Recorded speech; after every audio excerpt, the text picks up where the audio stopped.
आज तारीख है 9 जून 2026 दिन मंगलवार। नमस्कार, मैं शिल्पी और स्वागत है आपका हमारे चैनल यूपी न्यूज लाइव में। आज खबरों में आगे बढ़ते हुए हम सबसे पहले अपनी नजर डालेंगे आज के हेडलाइंस पर, फिर जानेंगे खबरों को विस्तार से। लखनऊ में बड़ा खुलासा, 47 सीटों वाली बस में ठूसे गए 167 यात्री, परिवहन विभाग ने किया सीज। केजीएमयू में बड़ी लापरवाही, स्टोर में खराब हुई 5 लाख रुपए की दवाएं, मरीजों के इलाज पर उठे सवाल। भीषण गर्मी और मौसम का कहर, दस्त के 74 मरीज पहुंचे अस्पताल, परीक्षा केंद्रों पर भेजे गए 25,000 ORS पैकेट। महंगाई और बिजली पानी की समस्याओं को लेकर सपा का प्रदर्शन, सरकार के खिलाफ जमकर नारेबाजी। MD की बैठक खत्म होते ही 11 घंटे गुल रही बिजली, मुरादाबाद में उपभोक्ताओं का फूटा गुस्सा। पंचायत चुनाव की तैयारी तेज, मतदाता पुनरीक्षण प्रक्रिया पूरी, 10 जून को जारी होगी अंतिम वोटर लिस्ट। चलिए खबरों को जानते हैं विस्तार से। लखनऊ में बड़ा खुलासा, 47 सीटों वाली बस में ठूसे गए 167 यात्री, परिवहन विभाग ने किया सीज। लखनऊ में परिवहन नियमों की खुलेआम धज्जियां उड़ाने का मामला सामने आया है। जांच के दौरान एक ऐसी बस पकड़ी गई जिसमें क्षमता केवल 47 यात्रियों की थी, लेकिन उसमें 167 लोग सफर करते हुए मिले।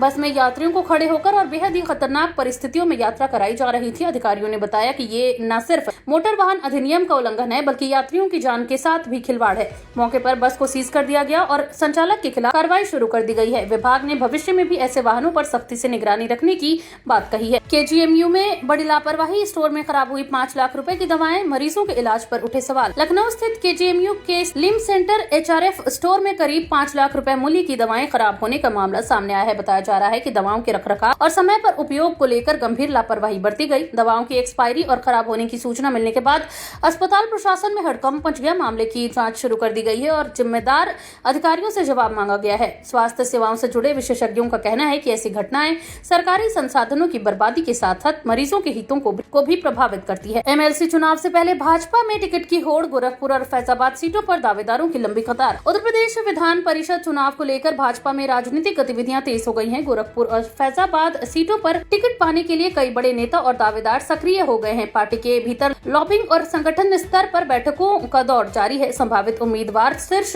नेतृत्व के संपर्क में रहकर अपनी दावेदारी मजबूत करने की कोशिश कर रहे हैं। वहीं राजनीतिक जानकारों का मानना है कि इन सीटों पर टिकट वितरण पार्टी के लिए चुनौतीपूर्ण हो सकता है, क्योंकि कई प्रभावशाली नेताओं की नजर इन सीटों पर टिकी हुई है। अंतिम फैसला पार्टी नेतृत्व द्वारा किया जाएगा। बीमार बुजुर्ग महिला को ठेले लादकर बैंक पहुंचा परिवार, वीडियो वायरल होने के बाद व्यवस्था पर उठे सवाल। फर्रुखाबाद में एक बुजुर्ग महिला को बैंक ले जाने का वीडियो सोशल मीडिया पर तेजी से वायरल हो रहा है। महिला गंभीर रूप से बीमार थी, लेकिन बैंकिंग प्रक्रिया पूरी करने के लिए परिजन उसे ठेले पर लादकर बैंक तक ले गए। वीडियो सामने आने के बाद बैंकिंग सुविधाओं और वरिष्ठ नागरिकों के लिए उपलब्ध व्यवस्थाओं पर सवाल उठने लगे हैं। लोगों का कहना है कि डिजिटल और डोर स्टेप बैंकिंग के दौर में बुजुर्गों को इस तरह परेशान होना दुर्भाग्यपूर्ण है।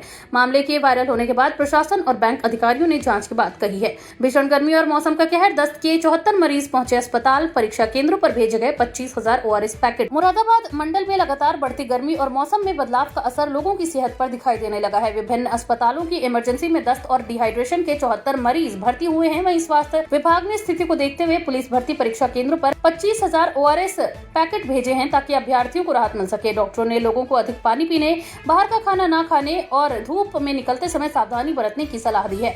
प्रशासन भी स्वास्थ्य सेवाओं को लेकर अलर्ट मोड पर रखने का दावा कर रहा है। महंगाई और बिजली पानी की समस्याओं को लेकर सपा का प्रदर्शन, सरकार के खिलाफ जमकर नारेबाजी। जालौन में समाजवादी पार्टी के कार्यकर्ताओं ने महंगाई, बिजली कटौती और पेयजल संकट को लेकर विरोध प्रदर्शन किया। प्रदर्शनकारियों ने सरकार पर आम जनता की समस्याओं की अनदेखी करने का आरोप लगाया। वहीं सपा नेताओं का कहना है कि बढ़ती महंगाई ने आम लोगों का बजट बिगाड़ दिया है, जबकि कई क्षेत्रों में बिजली और पानी की समस्या बनी हुई है। कार्यकर्ताओं ने जिला प्रशासन के माध्यम से राज्य सरकार को ज्ञापन भी सौंपा। वहीं प्रशासन का कहना है कि समस्याओं के समाधान के लिए लगातार प्रयास किए जा रहे हैं और आवश्यक कदम उठाए जा रहे हैं। डर, लालच और भरोसे का खेल ऐसे लोगों को अपना शिकार बनाते हैं साइबर ठग।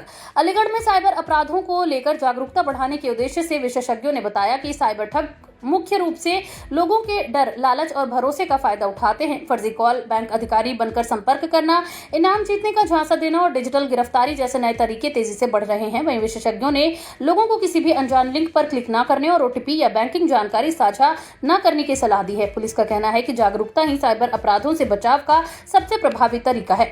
स्वास्थ्य विभाग में नर्सों के तबादलों पर विवाद गहराया, मुख्यमंत्री से उच्च स्तरीय जांच की मांग। उत्तर प्रदेश स्वास्थ्य विभाग में नर्सों के तबादलों को लेकर विवाद लगातार बढ़ता जा रहा है। कई कर्मचारियों और संगठनों ने आरोप लगाया है कि तबादला प्रक्रिया में पारदर्शिता नहीं बरती गई। मामले को लेकर मुख्यमंत्री से उच्च स्तरीय जांच कराने की मांग की गई है।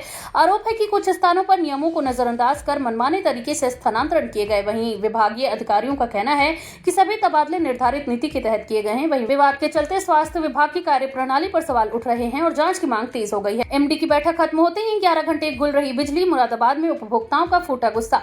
मुरादाबाद में बिजली व्यवस्था को लेकर लोगों का आक्रोश सामने आया है। बताया जा रहा है कि बिजली निगम के प्रबंध निदेशक की समीक्षा बैठक समाप्त होने के बाद ही कुछ समय बाद कई इलाकों में लगभग 11 घंटे तक बिजली आपूर्ति बाधित रही। भीषण गर्मी के बीच लंबे कटौती से लोगों को भारी परेशानी का सामना करना पड़ा। वहीं स्थानीय लोगों ने बिजली विभाग पर लापरवाही का आरोप लगाया है। विभागीय अधिकारियों का कहना है कि तकनीकी खराबी के कारण आपूर्ति प्रभावित हुई थी, जिसे बाद में ठीक कर लिया गया। नौतपा खत्म होने के बाद भी नहीं मिली राहत। कानपुर में फिर 40 डिग्री के पार पहुंचा तापमान।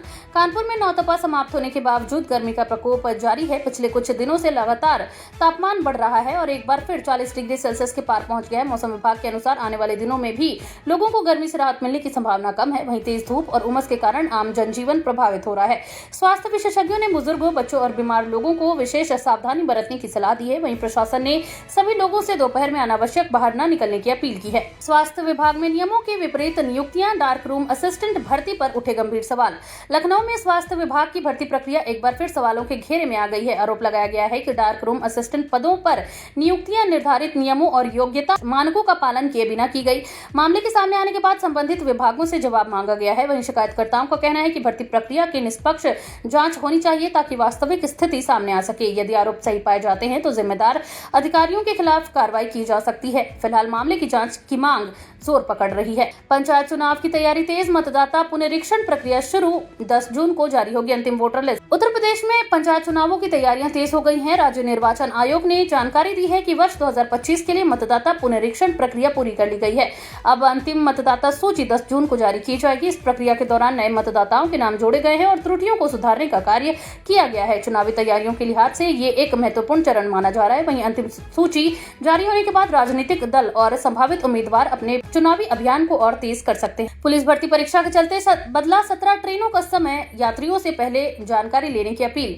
उत्तर प्रदेश पुलिस भर्ती परीक्षा को देखते हुए रेलवे प्रशासन ने 17 ट्रेनों के समय में बदलाव किया है। बड़ी संख्या में अभ्यर्थियों की आवाजाही को ध्यान में रखते हुए ये फैसला लिया गया है। वहीं रेलवे अधिकारियों ने यात्रियों से यात्रा से पहले ट्रेन की समय सारणी जांचने की अपील की है ताकि किसी भी प्रकार की असुविधा का सामना न करना पड़े। परीक्षा के दौरान अतिरिक्त भीड़ को नियंत्रित करने और संचालन को सुचारू बनाए रखने के लिए विशेष व्यवस्थाएं भी की जा रही हैं। रेलवे और प्रशासन लगातार स्थिति की निगरानी कर रहे हैं। सोशल मीडिया पर वायरल दावा। क्या महिला ने अपने ही दामाद से कर ली शादी? जानिए सच। सोशल मीडिया पर इन दिनों एक वीडियो और पोस्ट तेजी से वायरल हो रहे हैं कि एक महिला ने अपने ही दामाद से शादी कर ली। इस दावे ने लोगों के बीच काफी चर्चा पैदा कर दिया। हालांकि प्रारंभिक जांच में सामने आया कि वायरल सामग्री को लेकर कई तरह की भ्रामक जानकारियां भी फैलाई जा रही हैं। विशेषज्ञों और प्रशासन ने लोगों से अपील की है कि किसी भी वायरल खबर पर भरोसा करने से पहले उसकी सत्यता अवश्य जांच लें। फर्जी और भ्रामक सामग्री केवल सोशल मीडिया पर तेजी से फैलती है। सिपाही भर्ती अभ्यर्थियों के लिए मुख्यमंत्री योगी का बड़ा ऐलान। बस किराए में मिलेगी 50% छूट। उत्तर प्रदेश पुलिस भर्ती परीक्षा में शामिल होने वाले अभ्यर्थियों के लिए मुख्यमंत्री ने बड़ी राहत की घोषणा की है। परीक्षा देने जाने वाले उम्मीदवारों को राज्य परिवहन निगम की बसों में किराए पर 50% की छूट दी जाएगी। सरकार का कहना है कि इससे दूर दराज के क्षेत्रों से आने वाले लाखों अभ्यर्थियों को आर्थिक सहायता मिलेगी। परीक्षा केंद्रों पर भीड़ प्रबंधन, पेयजल और अन्य सुविधाओं की व्यवस्था के निर्देश दिए गए हैं। इस फैसले का अभ्यर्थियों और उनके परिवारों ने स्वागत किया है। प्रधानमंत्री आवास योजना में गड़बड़ी का आरोप। बीडीओ समेत 6 लोगों पर दर्ज हुआ मुकदमा। प्रधानमंत्री आवास योजना की दूसरी किश्त के धन के कथित दुरुपयोग को लेकर बड़ा मामला सामने आया है। जांच के बाद बीडीओ, ग्राम प्रधान के पति, सचिव समेत 6 लोगों के खिलाफ मुकदमा दर्ज किया गया है। वहीं आरोप है कि योजना के लाभार्थियों के नाम पर अनियमितताएं की गई और सरकारी धन के उपयोग में गड़बड़ी हुई। शिकायत मिलने के बाद अधिकारियों ने जाँच कराई, जिसमें प्रथम दृष्टया अनियमितताओं के संकेत मिले। अब मामले की विस्तृत जांच की जा रही है और दोषियों पर कार्रवाई की तैयारी की जा रही है। तो ये थी आज के तमाम ताजा अपडेट्स। ऐसी और खबरों को जानने के लिए बने रहिए हमारे चैनल यूपी न्यूज लाइव के साथ। धन्यवाद।